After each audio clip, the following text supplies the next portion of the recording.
Panggil saja Danu.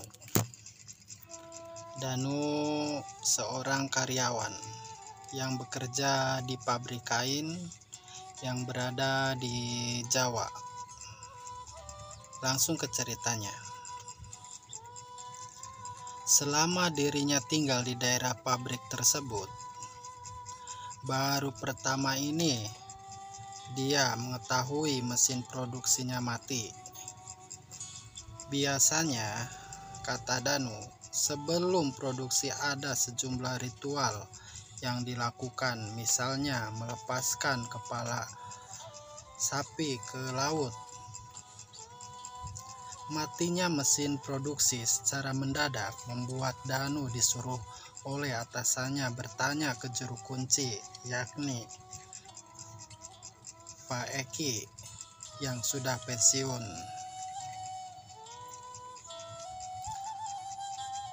Jadi Danu pun langsung ke rumah Pak Eki yang merupakan mantan juru kunci.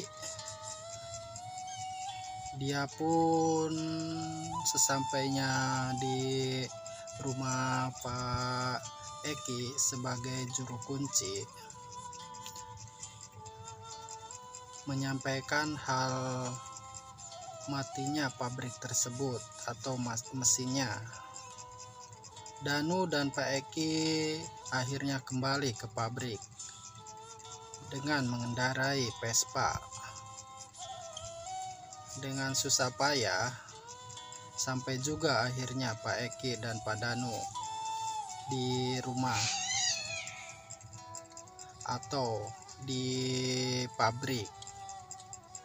Saat sampai di pabrik, Pak Eki meminta untuk ditinggal agar bisa berkomunikasi dengan penunggu pabrik.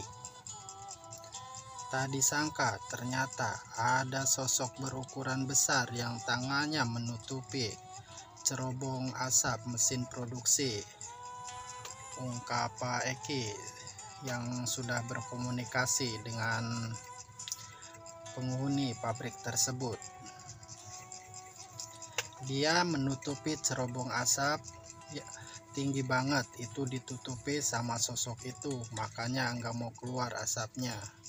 Terus mati mendadak mesinnya, sambung Pak Eki. Usut punya usut, ternyata makhluk yang nutupin cerobong asap itu adalah anak buah dari pemimpin pesugihan yang menunggu pabrik tersebut. Dari komunikasi secara astral yang dilakukan Pak Eki, pemimpin pesugihan di pabrik tersebut tidak, karena ritualnya tidak lengkap. Pemimpin pesugihan itu bisa saja menyuruh anak buahnya untuk tidak menutupi cerobong asap dengan syarat memberinya tumbal berupa manusia yang merupakan karyawan tersebut. Pemimpin pesugihan itu ngomong dia mau nyuruh anak buahnya lepasin atau jangan menutupin lagi cerobong asap tersebut, tapi dengan syarat minta 6 tumbal dari karyawan pabrik, sambungnya. Kala itu Pak Eki sempat bernegosiasi terkait jumlah tumbal yang diterima. Namun jika syarat itu tidak dipenuhi, maka pabrik tidak bisa beroperasi dan menimbulkan kerugian hingga miliaran rupiah. Selang beberapa hari, akhirnya mesin produksi pabrik bisa kembali digunakan.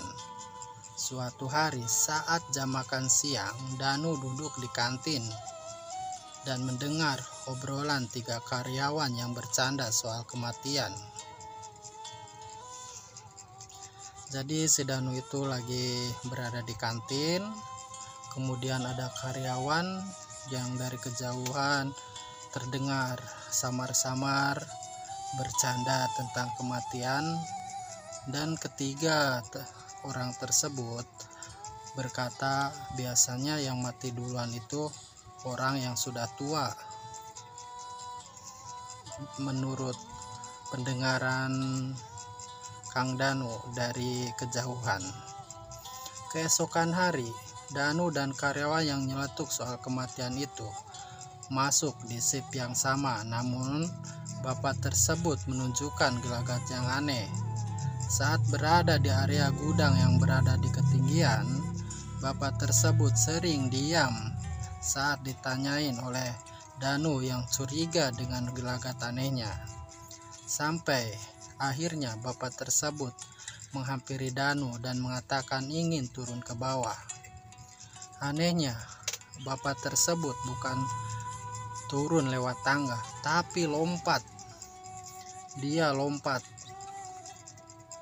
dari ketinggian masuk ke lubang asap tersebut, seperti ada yang menyuruhnya. Itu kayak gudang, kan tinggi bangunannya dan bertingkat-tingkat, dan banyak mesin-mesin di sana yang gede-gede yang sedang beroperasi. Bapak itu langsung saja terjun dari ketinggian hingga tergencet, dan akhirnya darah pun menetes ke bawah karena terjepit oleh turbin-turbin mesin yang besar. Dan akhirnya bapak itu pun mati seketika di dalam gedung tersebut karena terjepit turbin dan kipas dari mesin tersebut hingga berceceran darah-darah tersebut. Pihak pabrik kala itu mengingatkan seluruh karyawan agar pemberitaan tersebut jangan sampai diketahui orang luar. Setelah kejadian itu, kata Danu, 2 orang karyawan yang bercanda soal kematian waktu berada di kantin merasa bersalah dan menyesali sudah berkata yang aneh-aneh. Tidak berhenti sampai di situ, kata Danu juga melihat secara langsung kejadian mengenaskan yang menimpa karyawan nyeletuk. Itu biasanya yang tua duluan. Suatu hari, kata Danu, dia dan korban diminta untuk membuat lubang berukuran besar untuk pembuangan sampah ampas. Lubang baru kelihatan bentuknya setelah dikerjakan dari pagi hingga siang hari setelah jam istirahat. Danu dan karyawan kedua itu kembali melanjutkan pekerjaan membuat lubang. Lantaran melihat langsung kejadian mengenaskan di pabrik tersebut, Danu akhirnya memutuskan bertanya ke Pak Eko.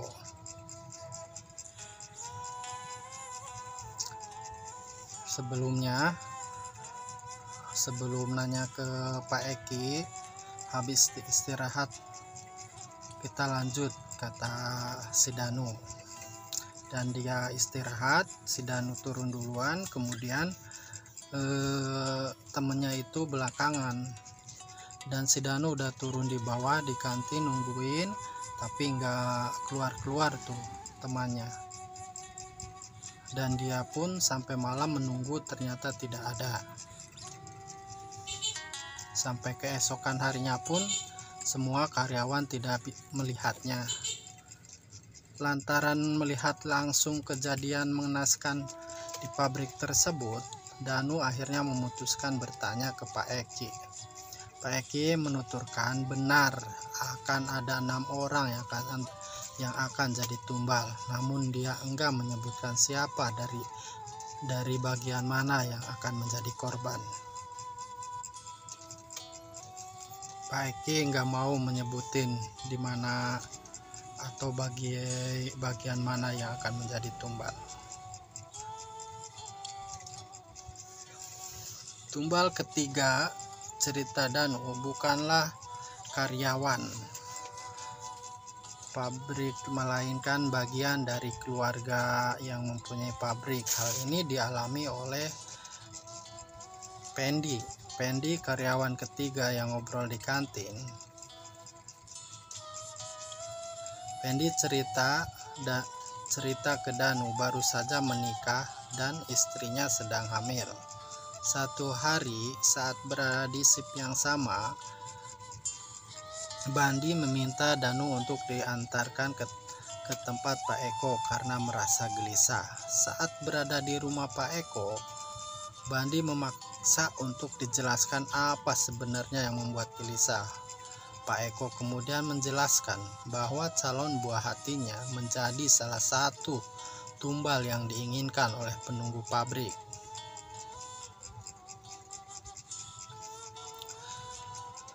Pendi yang panik dan sedih kemudian meminta bantuan Pak Eki agar calon buah hatinya tidak jadi tumbal. Pak Eki kemudian memberikan syarat agar Pendi menyiapkan 7 hingga 10 ayam berwarna hitam. Ayam tersebut harus diserahkan sebelum jam 12 siang. Padahal posisi kala itu Pendi dan Danu datang ke rumah Pak Eki sekitar jam 10 pagi. Ayam tersebut dimaksudkan untuk menggantikan tumbal. Pendi yang kala itu masih bingung tiba-tiba mendapatkan telepon dari istrinya. Pendi akhirnya memutuskan pulang dari rumah Pak Eki. Pilunya saat sampai di rumah, calon anak pertamanya itu tidak tertolong, padahal usia kehamilannya belum waktunya melahirkan. Sedangkan ketiga korban tumbal lainnya juga mengalami kejadian mengenaskan di pabrik tersebut, kata Danu. Semua di pabrik. Ada yang kebakar, ada juga yang tergiling oleh mesin. Semuanya sangat mengerikan kejadian tersebut. Sampai hari ini Danu masih merasakan kengerian tersebut. Yang terakhir, sahabat Danu sendiri yang kena tumbal dari 6 tumbal yang harus ditumbalkan. Teman Danu akhirnya kejepit oleh mesin penggiling atau pelebur kain tersebut dan menjadi satu hingga semuanya berwarna merah. Kain tersebut tamat.